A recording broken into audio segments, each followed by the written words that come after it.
고객 확인 뭐 이런 것들 뭐 재밌는 내용도 아니고 매번 그 힘들고 막 맨날 지적받고 저희가 지난주까지 그 AML 위험 평가 그를 받았는데 그 아직도 지적받고 있는 것들이 내규의 현행화,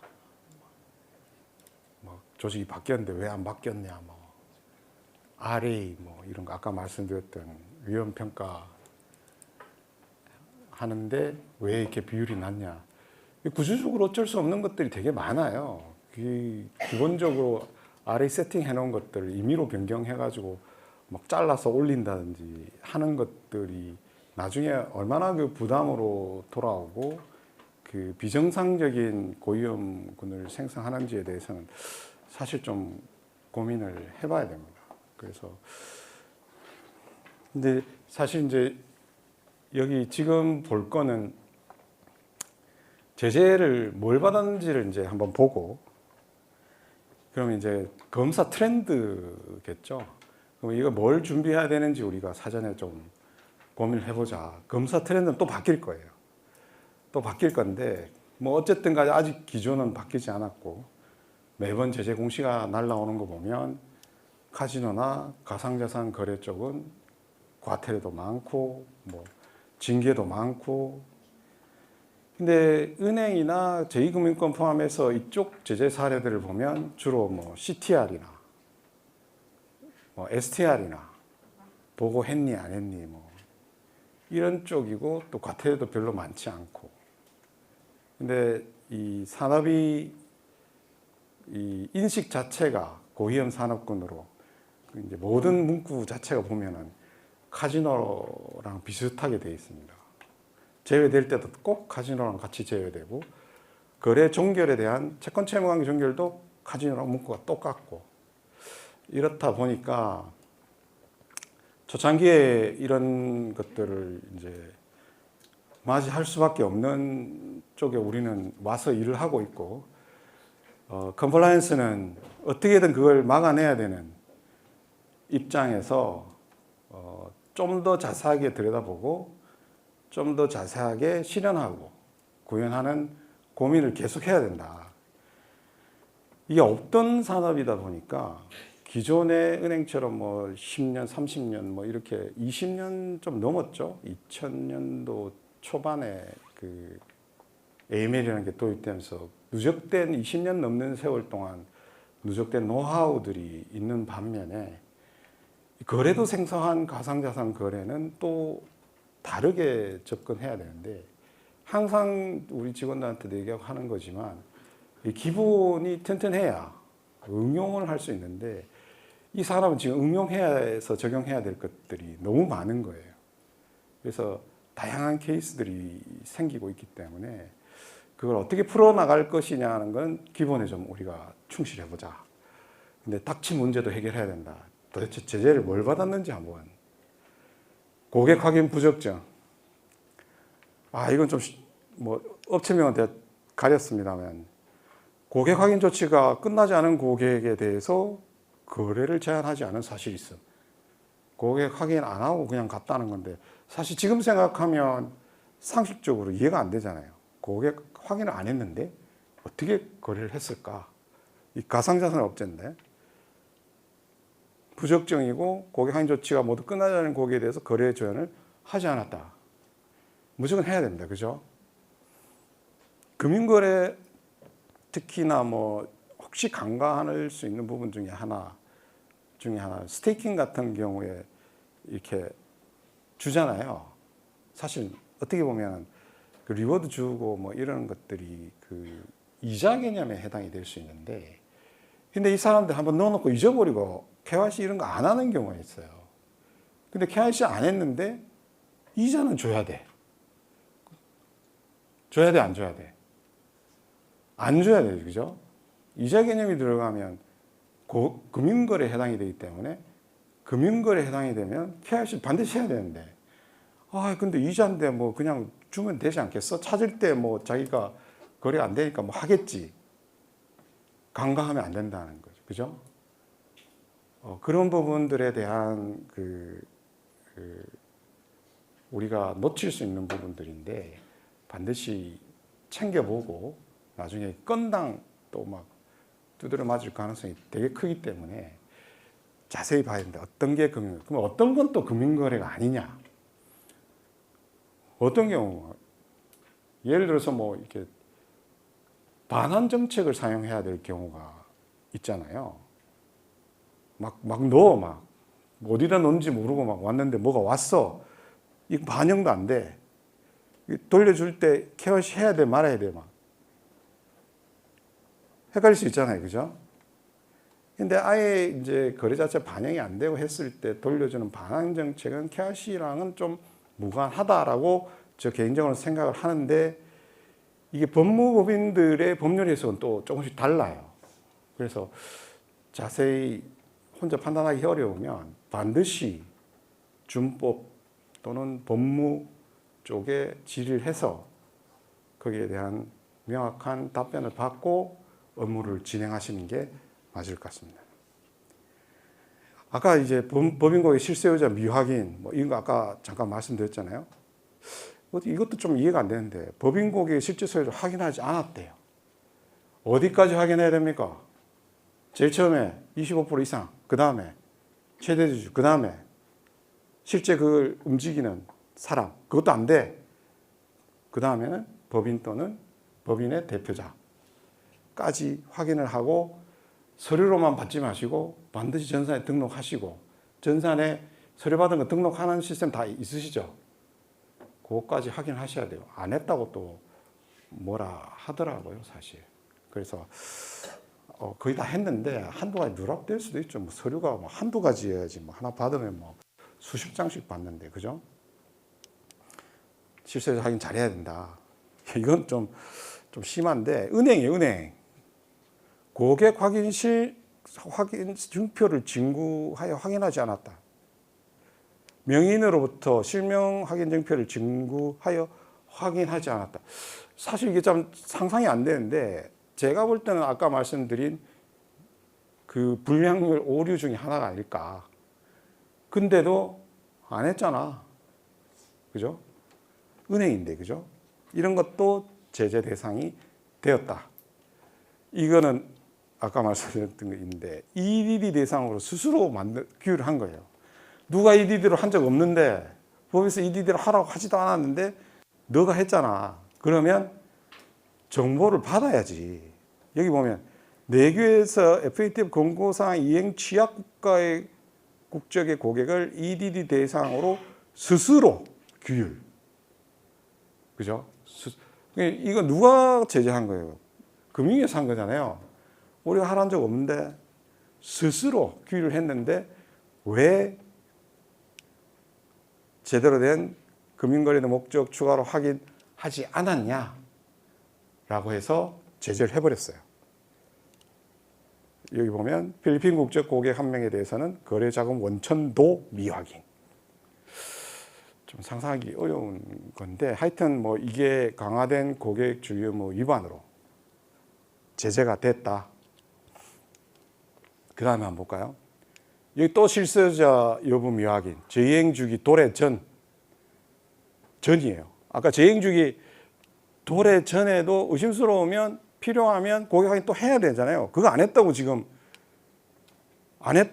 제재를 한 거예요. 여기 보면 대리로 구매하는 하고 고객 양도 전달 대리하는 데 사실을 확인했어. 실제 소유자 여부를 포함한 기존 고객 확인 사항이 사실과 일치하지 않음을 인지했대. 알고 있었던 거죠. 인지했음에도 불구하고 재행 주기 도래 전.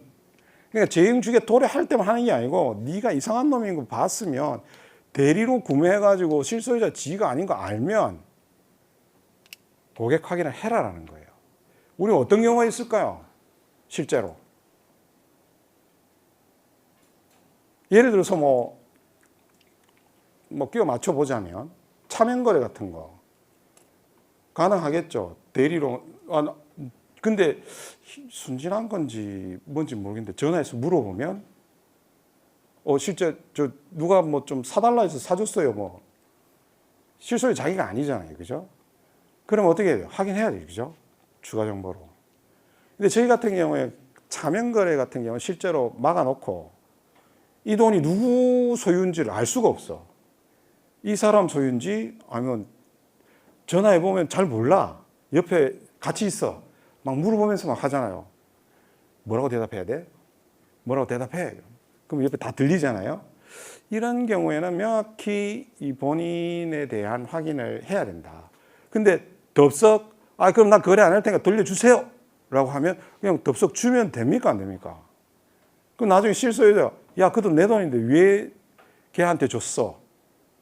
실제로 일어나지 않았지만 그럴 가능성이 있어서 거래소의 리스크를 줄여야 된다.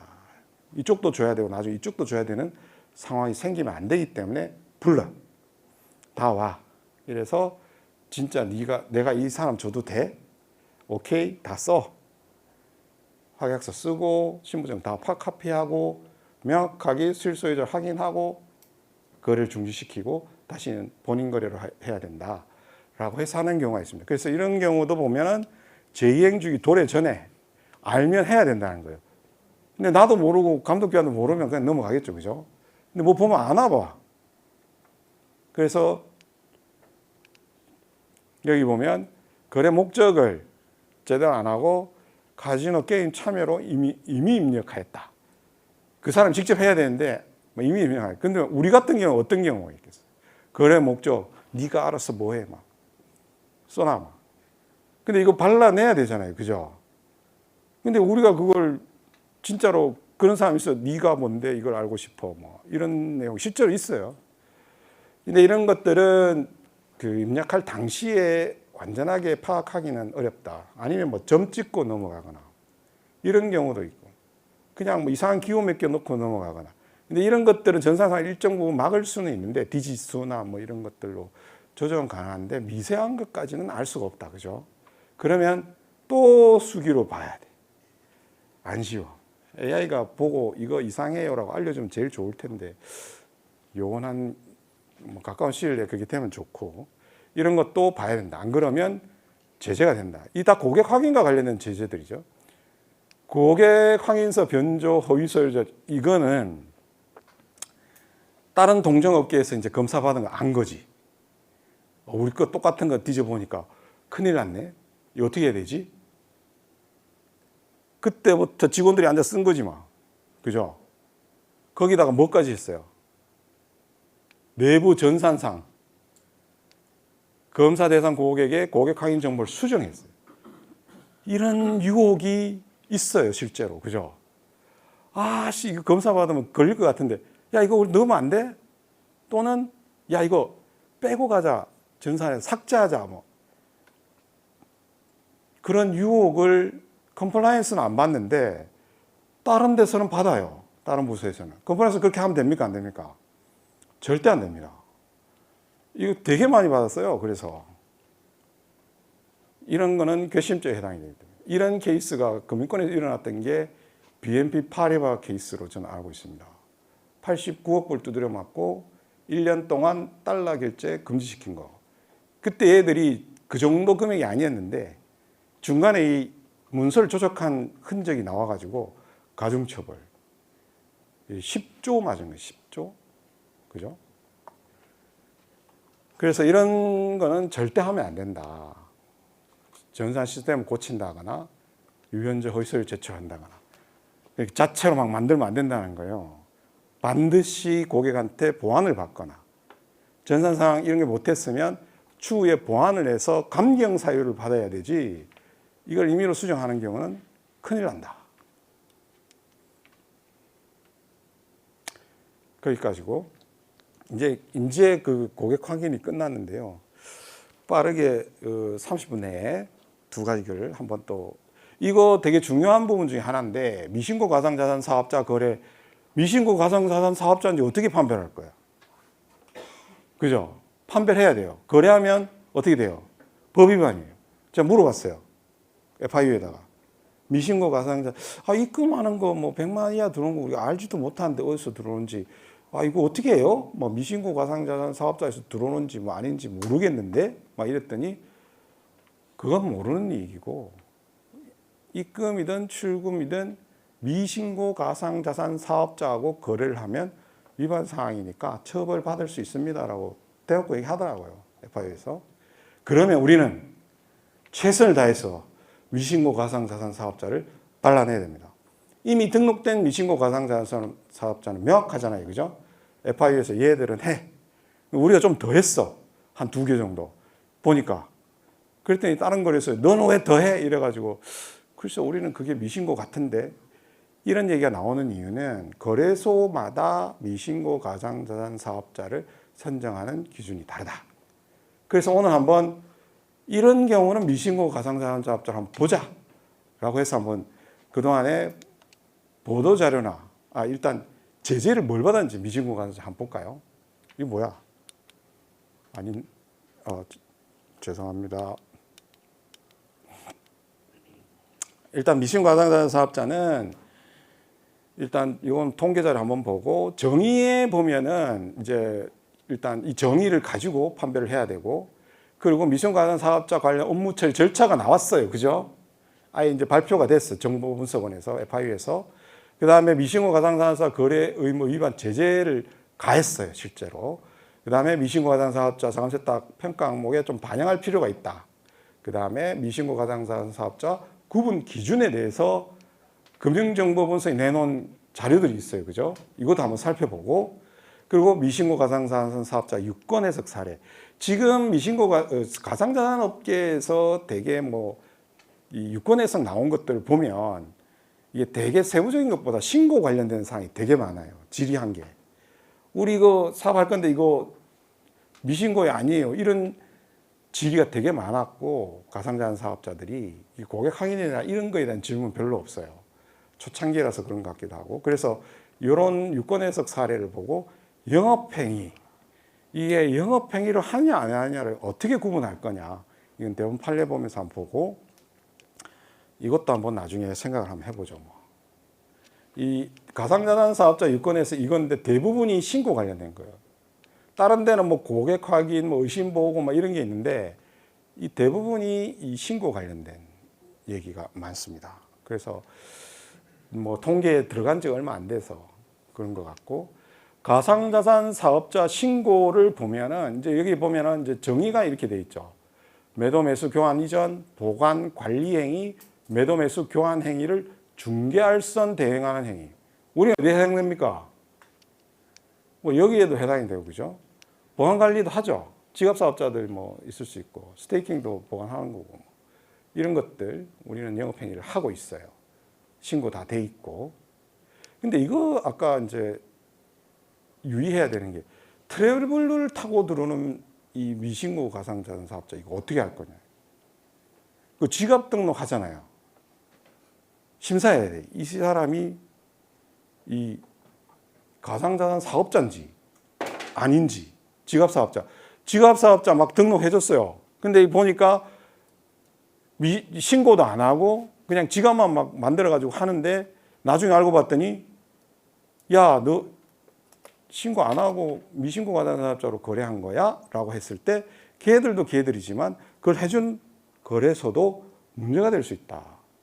그래서 예전에 제가 지갑 사업자 좀 화이트리스트로 자기네들 등록해달라고 제안서가 왔을 때 보다 보니까 얘들이 키 관리를 복구가 가능하고 또 보니까 수수료도 받네. 이런 거. 예를 들어서 메타마스크 한번 예를 들면 어떻게 돼요? 메타마스크 화이트리스트 등록 다 하시죠, 지갑. 근데 우리나라에서는 안 하는데 메타마스크가 유럽에서 뭐 하고 있어요, 지금? 지갑에 코인 넣고 나 이거 다른 거 바꿀 거야 이러면 메타마스크가 비딩을 제공해요. 그러면 비딩에 달라붙어 다른 사람들. 내가 제일 싸게 줄게. 그럼 거기서 메타마스크 수수료 뗄 거 아니에요. 그죠? 그럼 최저 수수료 비딩을 붙여주면서 수수료 떼는 메타마스크는 뭡니까?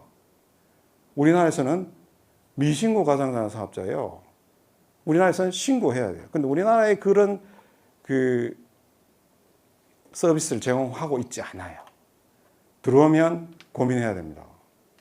그리고 최근에 하나 논란이 되고 있는 월렛이 하나 있죠. 지금 그 FIU에서 지금 야, 너 미신고 가상자산 사업자 아니야? 라고 했는데 결론은 안 났어. 근데 스스로 내렸어. 그 다음에 처리 어떻게 해야 돼요? 우리 등록돼 있는 고객들이 있어. 막. 자기들 영업 종료하겠다. 제가 그랬어요. 그러면 논란이 되고 있는데 스스로 내겠다면 공식적으로 문서를 보내라. 연착륙해야 되잖아요. 갑자기 너도 안 돼. 막 막아버리고 뭐 다 빼. 뭐 이럴 수는 없으니까. 시간 두고 다 빼고 나중에 어떻게 해야 돼? 그지가 분리시켜야 돼요. 근데 이게 되게 많은 수의 들어가 있는 많은 화이트리스트 등록된 지갑수가 많은 것들이 만약에 이게 영업행위에 해당돼서 미신고 가상자산 사업자 해당이 돼버린다 하면 이게 이제 처리가 이제 골치 아픈 거예요. 야, 이거 언제 다 이거 떼내지? 뭐 이거부터 해서 어떻게 막지? 뭐. 그래서 제일 좋은 거는 사전에 그런 일이 발생하지 않도록 하는 게 제일 좋고, 발생했다라고 하면 어떻게 그 지갑을 떼낼 것인가에 대한 절차를 가지고 있는 게 좋습니다. 그래서 한번 볼까요? 근데 기왕 말 나온 김에 넘어가기 전에 한 가지. 외국에 이제 막 해외 거래소 중에 우리 뭐 맥스C라든지 뭐 이런 미신고 가상자산 사업자들이 있잖아요. 근데 걔들한테서 우리가 한국에서 코인 거래 지원을 하면 그쪽 지갑에 들어오잖아요. 들어올 수 있잖아요. 그죠? 근데 어떻게 막아요? 들어왔어. 나중에 보니까, 야, 너 미신고 가상자산 사업자에서 엄청 들어왔네. 너 뒤질래? 막 이러면서 또 FIO가 난리 치겠죠. 근데 우리는 할 수 있는 모든 걸 해야 됩니다. 제일 쉬운 건 뭡니까? 체인얼리시스 가가지고 하덜렛 주소 다 끌어가지고 우리 전산 심어. 그래서 막아 일단. 할 수 있는 건 해야잖아요. 그죠? 해보니까 한 500 몇 개 되더라고. 하덜렛 주소만. 그리고 실제로 그 거래소에 가보면 게시되어 있는 원래 주소들이 있어요. 하덜렛 주소들이. 그것도 있고 체인얼리시스에 등록되어 있는 하덜렛 주소도 있어요. 양쪽을 다 등록을 해줘야 됩니다. 반드시 하세요. 다음 검사 때 지적사항 받지 마시고. 그 정도는 해야죠. 그죠? 그리고 입금 심사를 할 때 발견되는 경우도 있어요. 보다 보니까 이상한 데 들어왔네? 반드시 반환해야 됩니다. 이런 것들을 전 다음에 무조건 본다고 보니까 반드시 그래서 제가 오늘 이 주제를 가져온 것도 우리끼리는 좀 최선을 다해보자. 가상자산 업자들이 할 수 있는 최선을 다해보자. 그래서 미신고 가상자산 사업자 원래 등록하는 거랑 이 트래블러에서 미신고 가상자산 들어오는 거랑 나가는 거는 저희 같은 경우에는 아예 막아놨어요. 그냥 100만 원 이하도 우리는 트래블러를 다 타. 못 나가. 거기 있는 걸 등록해놨기 때문에 나갈 수 있는 거래소를 찍어야 그 거래소 나가기 때문에 100만 이하 막 나가고 이러지 않아. 근데 들어오는 건 막을 방법이 없더라고. 그래서 반드시 하덜렛 주소, 싸가리 긁어가지고 다 막으세요.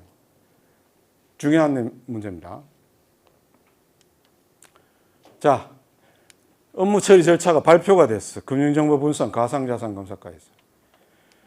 우리 원에서 미신고 사업자로 통보한 사업자가 아니더라도 미신고 사업자와 거래하여 법 시행령 위반한 사실이 적발된 경우 우리 원은 기사 및 임직원에 대한 제재처분 등 필요한 조치를 부과할 수 있습니다. 그 업바해 줬어요. 그죠? 급 주고 있죠. 그럼 먹어야 됩니다. 근데 이에 각사에서는 거래 대상자가 미신고 사업자에 해당하지 않는지 면밀히 검토하래요. 뭐 정해진 건 없어.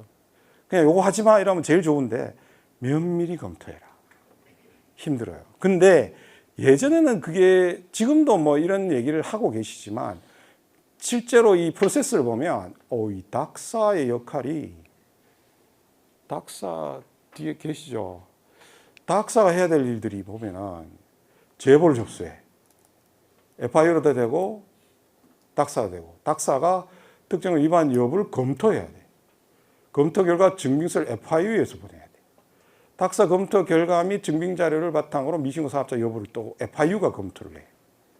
그러면 FIU에 검토 요청한 미신고 사업자 명단을 신고 사업자와 공유를 닥사가 하도록 되어 있어요. 닥사 열심히 연락하셔야 됩니다. 이런 거 있는지 뭐 알아서 잘 보내주시지만 그럼에도 불구하고 그 다음에 미신고 가상자산 사업자 여부 검토 결과를 닥사에 송부합니다. FIU가. 아닌 경우엔 절차 끝. 근데 이게 맞아. 그러면 가능성이 있음을 전달해. 그 다음에 닥사가 또 닥사 할 일이 왜 이렇게 많은 거예요, 근데. 미신고 사업자와 연락이, 연락이 불가하거나 이렇게 특정 경우 위반 가능성을 전달하였음에도 영업을 지속하는 경우에 FIU에 또 신고해. 야, 일 많다, 그죠? 그 다음에 보면 미신고 사업자 명단을 수사기관, 방심위, FIU가 하는 일이고, 이거 그 경찰에 신고 들어갔죠? 전에 제일 처음에 뭐 16개 뭐 이런 것들은. 그 다음에 추가 자료 요청 있는 경우에 FIU 자료 제공을 또 닥사가 또 해야 돼요. 이런 거 있을 때 그나마 예전에 우리가 고민하던 것보다 닥사에서 고민을 하니까 사실 가상자산 사업자의 부담이 좀 줄었어요. 그죠? 옛날에 막 찾아가지고 막 뭐 뜨면 가서 들여다보고 막 제보를 하는 걸로 프로세스가 이렇게 되어 있어가지고 닥사 일이 많아지긴 했는데 그나마 적극적으로 여기 계신 가상자산업자들께서는 좀 협조를 해주시고 이로 인한 피해가 발생하지 않도록 해야 될 것입니다. 일단 업무 절차가 이렇다. 발표된 게. 자, 여기 보면 거래 금지 의무 위반을 해가지고 두드려 맞았어요. 영업정지상 이거 되게 센 거거든요. 그러니까 여기 보면 7조 1항 2항에 따른 변경 신고 의무를 이행하지 않은 가상자산 사업자와는 영업을 목적으로 거래하지 마라 라고 이제 명시가 되어 있는데 위반했다 이거 얘들이. 그래서 조치 사유에 보면은 미신고 가상자산 사업자의 거래 금지 의무 위반이에요. 이걸로 영업 전부 정지 3개월 맞은 거예요. 이거는 엄청난 타격입니다. 거래소 입장에서는. 그래서 절대로 미신고 가상자산 사업자하고 특히 의도적으로 하는 거는 더 가중처분이고 모르고 할 수도 있는데 무조건 최선을 다해서 막아야 되고 그 다음에 그래도 뭔가 이렇게 새 나가서 조금 뭐 한 10,000원, 20,000원 거래가 됐다 한 게 들켰다라면 읍소해야 됩니다. 우리가 최선을 다했는데 야, 이거 10,000원 흘러 들어온 거를 저희가 못 봤네요. 이것도 한번 앞으로 열심히 막아보겠습니다. 읍소해야 됩니다. 이게 컸던 거죠, 이게. 영업정지. 내용이 미신고 가상자산 거래요. 자, 그러면 위험평가할 때, 바스프 위험평가할 때 넣어야 되죠, 그죠? 해당하는지 여부, 근거는 이거고. 이건 뭐 저희들이 이제 사용하는 위험평가 체크리스트 항목 중에 하나고, 이런 거 반드시 준법이나 AML 쪽에서 이걸 검토하고 가야 됩니다. 이게 뭐냐면 8월 19일 날에 그 보도자료 나온 거예요. 외국인 가상자산 사업자 미신고 외국인 가상자산 조치 이렇게 나왔어요. 이 거래소들은 한국어 홈페이지를 제공하고 한국인 고객 유치 이벤트를 진행하고 신용카드 지금 다 막혔죠 이거. 가상자산을 구매할 수 있도록 지원하는 등 내국인을 대상으로 영업 중인 것이 확인되었다. 그러면서 이 자료를 내보냈죠. 한국어 서비스 홈페이지 가서 봐야 됩니다. 그 다음에 내국인 마케팅 및 홍보, 블로그, 커뮤니티 이런 데다가 그리고 신용카드 구매 결제 서비스 이게 보도자료로 나왔어요. 그럼 여기에 있는 한국어 홈페이지를 제공하는지 한국인 상대로 고객 유치 이벤트를 진행하는지 한국 신용카드로 가상자산을 구매해서 지원하는지 봐야 됩니다. 이게 보면 내국인을 대상으로 영업 중인 것이 확인돼. 이 항목들을 중점적으로 미신고 가상자산 사업자 선정할 때 보셔야 됩니다. 자, 유권 해석이 나와 있어요.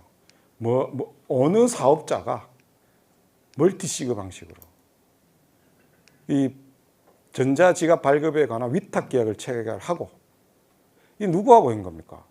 특검법상에 신고가 수리된 가상자산 사업자하고 한 거예요. 그런데 지급 지시를 누가 합니까? 어떤 사업자가 해요. 이 어떤 사업자가 신고된 놈하고 계약 맺어가지고 어떤 고객이 이 어떤 사업자한테 얘기를 하면 이 사업자가 지급지시를 내리는 거잖아요. 이거는 영업행위다 이거죠. 이게 개인의 키를 직접 소유하지 않더라도 고객 개인 키를 직접 소유하지 않더라도 개인 키에 대한 통제권을 가지고 있다라고 보는 거예요. 그러면서 가상자산 이전 보관 등에 관여하잖아요. 이 어떤 사업자가. 그럴 경우에는 가상자산 사업자로서 신고 의무를 부담한다라고 유권해서 명확히 남겼습니다.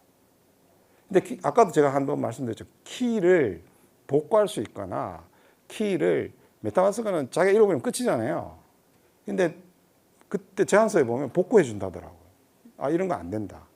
신고하고 와라. 그런데 지갑 사업자한테 얘기를 해줘야 됩니다. 이건 또 뭡니까? 고객의 요청에 따라 가상자산 이전하거나 보관하는 행위를 하는 하는 자로 이제 어떤 사업자가 가상자산을 수탁하는 서비스를 제공하는 경우, 이것도 가상자산 사업자, 신고된 가상자산 사업자 위탁계획 체결하는 거, 이거 아까 했던 거 아니에요? 그 다음 거 한번 볼게요. 이거 자동매매 지원 프로그램 있죠. 서비스 제공하는 가상자산 사업자도 있잖아요. 로봇이 막 홈페이지 가보면 이렇게 우리랑은 상관없는데 얘들 이용하시면 좋습니다. 뭐 이렇게 나와 있는 거. 근데 얘들 보면 고객의 가상자산 직접 수취하지 않고 그대로 두면서 API 서비스를 통해 거래소 일반 사용자를 대상으로 알고리즘에 따라 가상자산 매매를 해주는 소프트웨어 프로그램을 공급하는 경우 가상자산 사업자에 해당될 소지가 있다. 근데 하고 있는데 그죠? 이거 어떻게 해야 돼요? 좀 더 봅시다. 가상자산 전체에 대한 세일즈 등 전반적인 운영, 이것도 가상자산 매수 등의 방법으로 보유 후 판매하는 것. 옛날에 이런 경우가 있을 수 있어요. 왜냐하면 해외 지금 ICO 자체가 국내에서 안 돼요. 그죠? 그것도 지금 뭐 금융에서 논의되고 있는 사항 중에 하나이기도 한데 유권에서도 명확하게 나서 발행자에 대해서는 뭐 규정이 없다 뭐 이렇게 되어 있는데 그건 논의가 돼야 될 부분이기도 하고, 근데 해외에서 발행한 거를 국내에 들여와 가지고 운영하는 업체들이 있어요. 대량으로 받아가지고 뭐 개인한테 팔거나 여기 넣거나 뭐, 그러니까 가상자산 전체에 대한 세일즈 등 운영을 하는 업체 실제로 있습니다. 저는 본 기억이 있고요. 그래서 너희들은 가상자산 사업자 아니냐? 자기네들은 아니다. 대치가 되겠죠, 그죠? 결과는 뭐 지금은 거래를 안 하고 있습니다만 뭐 어쨌든 간에 그렇게 한번 봐주셔야 된다. 실제로 있습니다.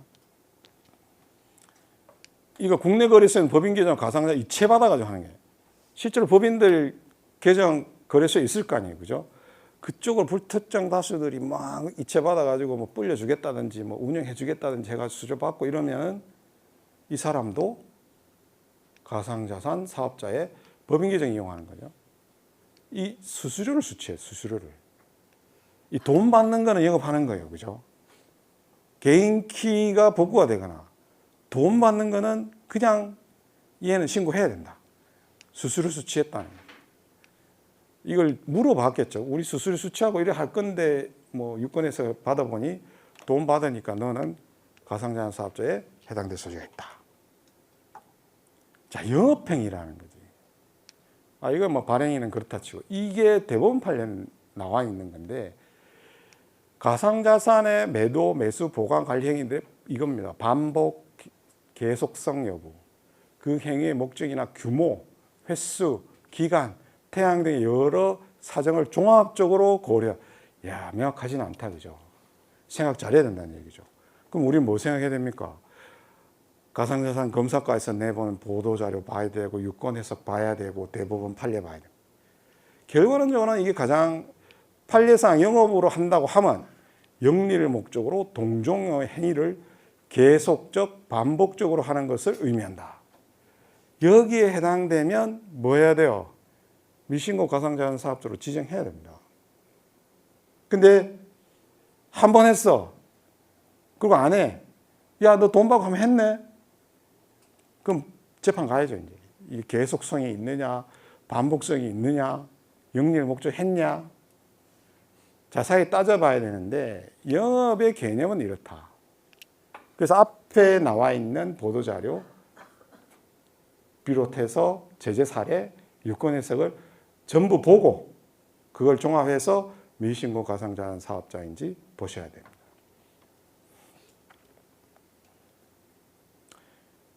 등록은 되는데 해제에 대한 얘기는 아직 없어요. 그죠? 사실 우리 제재 대상자도 보면 우리 고시에 보면은 그 금융거래 제한 대상자 들락날락 하거든요. 들어가기도 하고 빠지기도 하는데 아직까지 근데 거래소 입장에서 미신고 가상자산 사업자가 많으면 좋을 게 없는 거죠. 그죠? 근데 얘들이 소명을 다 하고 우리 안 해. 한국 서비스도 안 하고 이것도 안 하고 저것도 안 하고 다 소명해. 그럼 해제해 줘야 되는 거 아닌가라는 문제 제기를 이제는 할 필요가 있지 않나. 그거는 우리 업계 입장에서는 필요한 부분 중에 하나다라는 거죠. 언제까지 법률 축소해서 맨날 피해 다닐 수는 없으니까 다른 사례도 있으니까 이거는 논의를 한번 장을 공식적으로 가져보는 것도 괜찮다라고 해서 한번 말씀드려 봤습니다.